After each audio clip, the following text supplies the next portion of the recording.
First candle వచ్చేసి red అనుకుందాం. Red candle ఇక్కడికి వెళ్ళి రిజెక్ట్ అయి పైన క్లోజ్ చేసింది.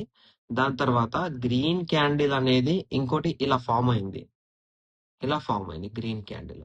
అండ్ ఈ గ్రీన్ క్యాండిల్ అనేది రీటెస్ట్ అయ్యింది. బట్ ఏంటి అంటే ప్రీవియస్ పక్కన ఉన్న రెడ్ క్యాండిల్ కి గ్రీన్ క్యాండిల్ అనేది చాలా చిన్నగా ఉంది.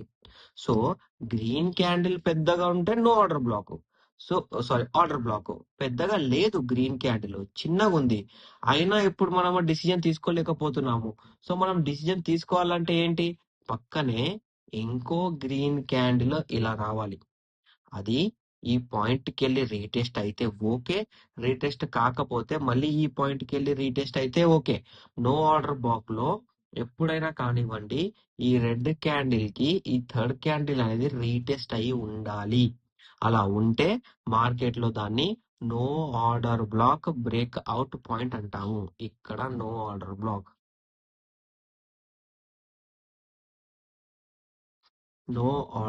పాయింట్ ఇది. ఓకేనా? సో ఇలా ఉంటే మార్కెట్ లో మనము ట్రేడ్ తీసుకోవచ్చు.